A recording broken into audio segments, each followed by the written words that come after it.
مساء الخير، أنا المرشدة السياحية والنهاردة قصة فيلم نادر جدا. وفيلمنا النهاردة فيلمنا النهاردة الفيلم النادر معجزة الحب من مفقودات السينما المصرية.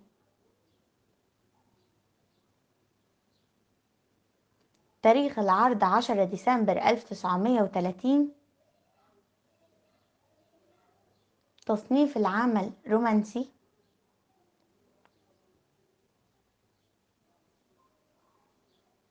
مدة عرض الفيلم 95 دقيقة. عمر الفيلم 94 سنة.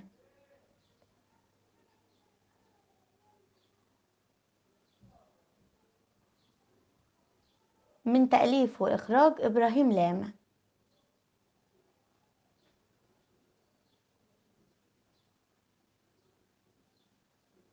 أما عن طاقم العمل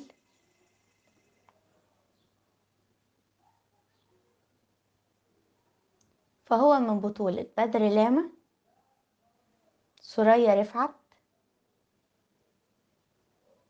نجاة علي، مختار حسين، ومنسي فهمي.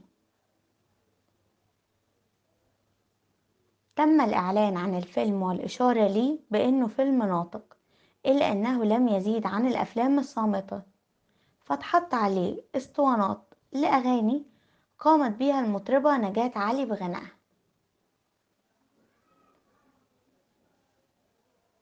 يعتبر فيلم معجزة الحب هو الفيلم الثالث اللي قام به إنتاج الأخوان لاما، اللي هو إبراهيم وبدر، بعد فيلمهم قبلة في الصحراء وفجعة فوق الهرم. يعتبر فيلم معجزة الحب هو الفيلم رقم 14 في إنتاج السينما المصرية للأفلام الروائية الطويلة.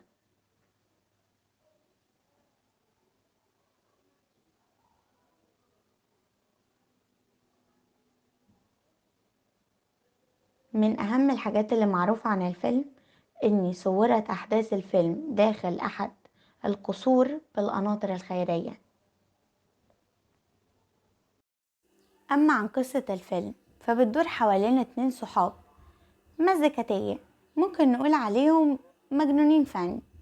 هما الاتنين كان عندهم مشكلة عويصة إن ما عندهمش بيت، قاعدين في بنسيون، والبنسيون ده صاحبته شخصية يونانية طيبة، بس وقت الجد جد لازم تدفع الفلوس في وقتها. وهم كان عندهم مشكلة في الوقت ده ان هم مش قادرين يدفعوا الفلوس لان هم ما بيشتغلوش. الشخصيتين دول عندنا واحد اسمه بدر الدين وواحد اسمه مختار. في يوم من الايام كانوا قاعدين عمالين يندبوا حظهم زي كل يوم، وكالعادة بيبصوا من البلكونة سمعوا صوت، ممكن نقول عليه صوت من كتر جماله ما قدروش يقفوا مكانهم، كانوا بيدوروا عليه بعينيهم قبل ودانهم.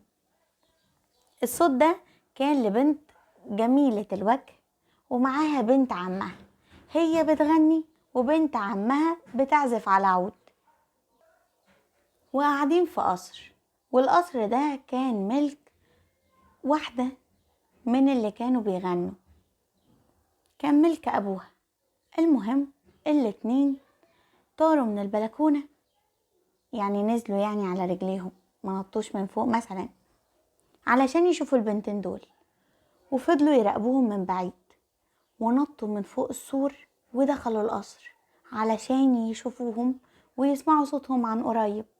وأول ما شافوهم أعجبوا بيهم. واحدة منهم اللي هي بنت عم البنت اللي هي كانت ماسكة العود، فضلت تزعق وتقول لهم انتوا ازاي عملتوا كده، وانتوا وانتوا وانتوا وانتوا، فاتكسفوا ومشيوا. يسكتوا؟ لا. تاني يوم عملوا نفس الحكاية ونطوا من فوق السور، والمرة دي ما دخلوش لحد حدود الجنينة، لا، دخلوا لحد القصر علشان يقدروا يتكلموا معاهم.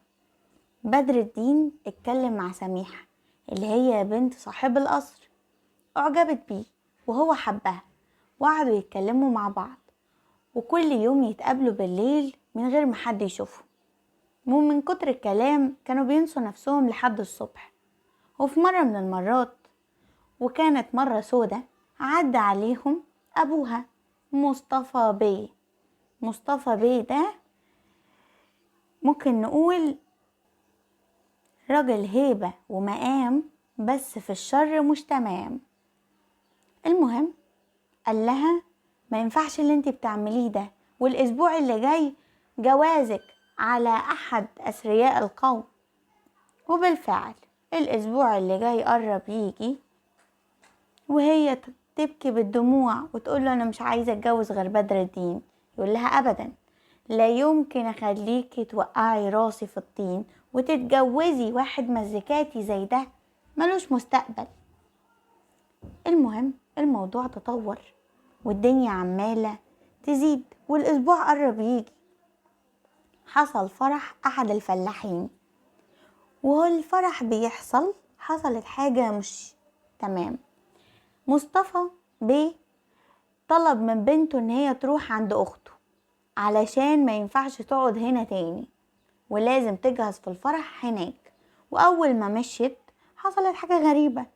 جت 2 لصوص ودخلوا عليه البيت علشان يسرقوه وكتفوه، وقعدوا ان هما يقولوا له فين فلوسك وفين دهبك. واول ما لموا كل حاجة بالصدفة بدر الدين ومختار معديين من جنب البيت، سمعوا الصوت، دخلوا هاجمين على القصر، ضربوهم وخدوا منهم الدهب والحاجات دي.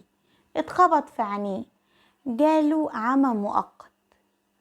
طبعا علشان جدعنته واللي هو عمله ده، قرر ان هو يسامحه على اللي هو عمله، ان كان ماشي مع بنته من وراه، وقرر ان هو يجوزها له، وقال لها انا مش هلاقيه احسن من بدر الدين ان انت تتجوزيه. فضل معاه لمدة شهر، مقعده في القصر هو وصاحبه، ومعاملهم احسن معاملة لحد ما نظره رجع تاني، وعمل لهم فرح ولا الف ليلة وليلة. وانتهت القصة بزواج بدر الدين وسميحة. شكرا جدا.